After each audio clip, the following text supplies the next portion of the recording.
Now, if you don't have that, remember, some data are very personal, and it's the right of the parents to share those information with you, so you expect them to do so.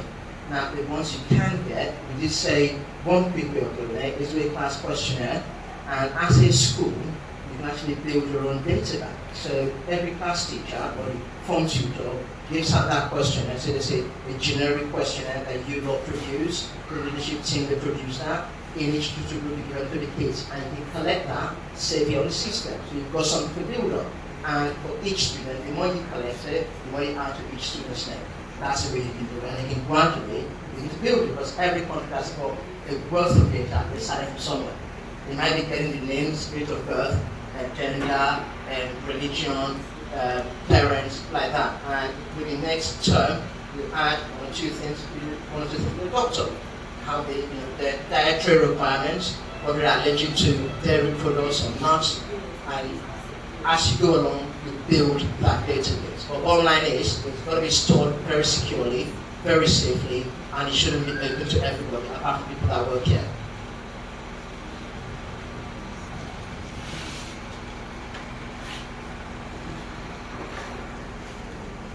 My question is, in a class where you have children and all of them, let's say a class of 15 and 10 of them are good, and you have a particular child that you're still working on, probably the child can't read and you're working on that child. But at the end of the term, they're all going to write the same exams. Because presently I have a child that can't even write. And so I don't allow him to copy notes because he can't write on his own.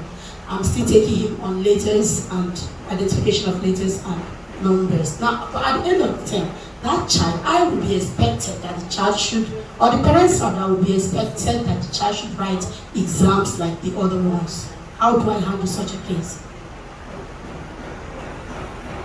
I don't know what you guys had for lunch. They're coming up with some really good questions. Whatever you give them for lunch, keep giving it to them. That's really good. Now, that's simple as well. So you're doing everything you can do within your time. Now, I know you're not a very massive school. In very big schools, they'll have a specialist unit where that child will be taken out for a one-to-one session. Because normally, sometimes they won't be able to cope with the pace of what happens in a normal classroom. So that child will benefit from a one-to-one focus. Of course, you haven't got the capacity, so it's not always going to be easy for that child. Ideally, that's what you would do. You should be somewhere where that child goes to get extra lesson, or if that is the core thing that child needs to do, you can flip his time to. Maybe he doesn't need to do some subjects. So you can spend more time doing what he needs to do to be able to read and write.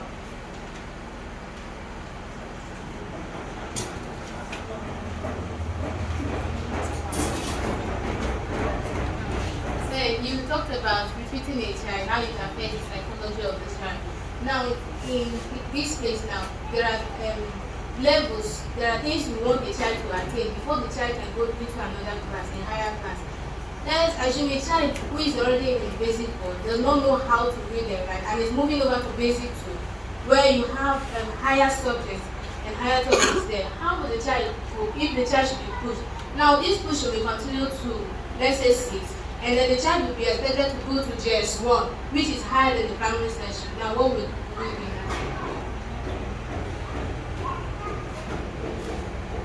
Again, thank you very much. Like I said, my response to you is on the back of what I just said to the lady over there.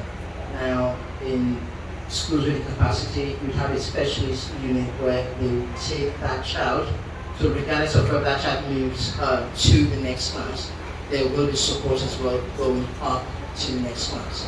Now, I know that, of course, from what I said, with the system in the UK being about age, and here it's all about state, but what you've got to remember, all these different systems, they do have their pros and cons.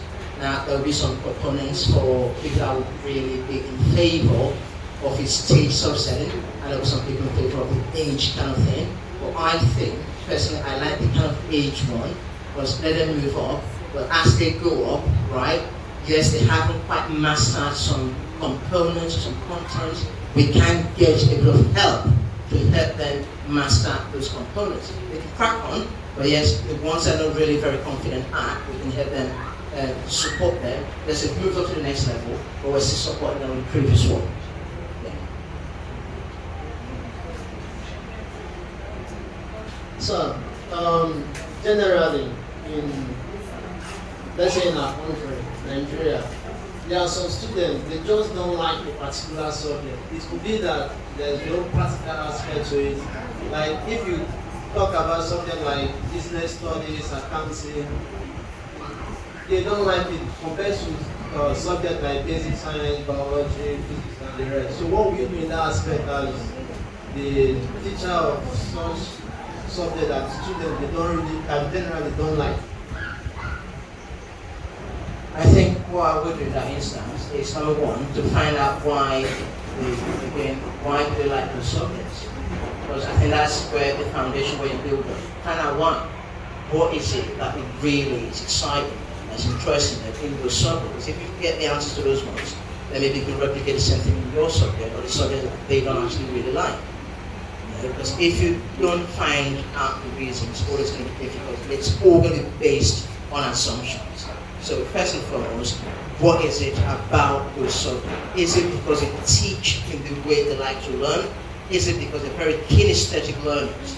Is there any element of kinesthetic learning you might incorporate into those lessons they don't really like?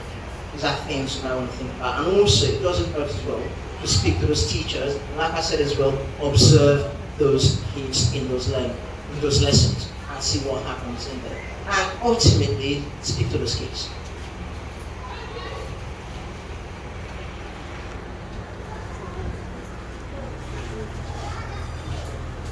Good evening, everyone.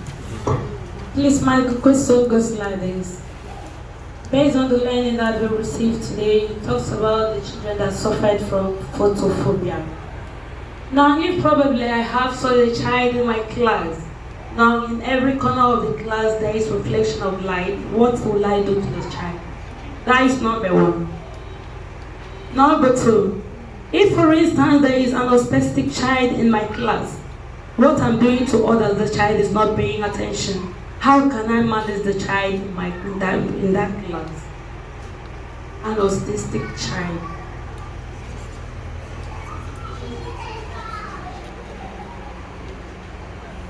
Thank you. So there are two questions in there. First one was about if a child has photophobia, which is sensitivity to light, what would you do? We talked about, and if your classroom hasn't got, like, if it's all open and it's light glares coming through. Now, quick one to do is get an overlay or get that child to wear a dark sunglasses. That completely removes the need to block the window. So very easy to do, a really cheap one. It doesn't have to be designed as one, a really cheap one, we can get them out in the market. The second one is about a child with autism. Now the key thing here, you want to remember, when it comes to really supporting children with special educational needs, you know that child, number one, identify the barrier which is autism. Now what are the barriers to autism? How do autistic children learn? Now you can think about the strategies to support children with autism.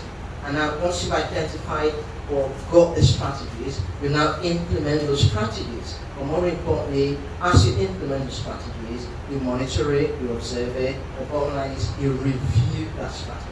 Is it working? If it is working, you crack on, because if it ain't working, you don't fix it. If it's not working, you go back to the drawing table and review your process and start again.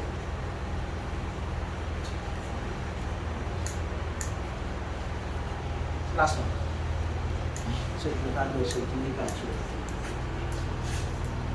Good afternoon, everybody.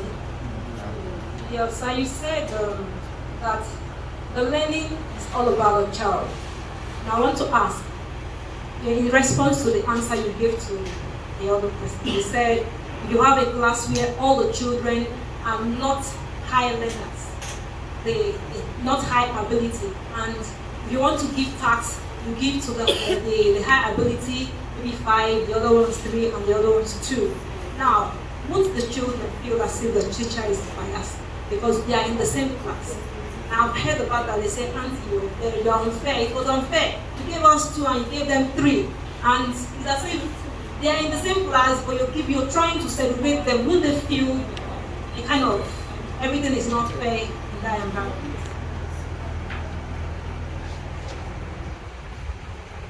That's a really good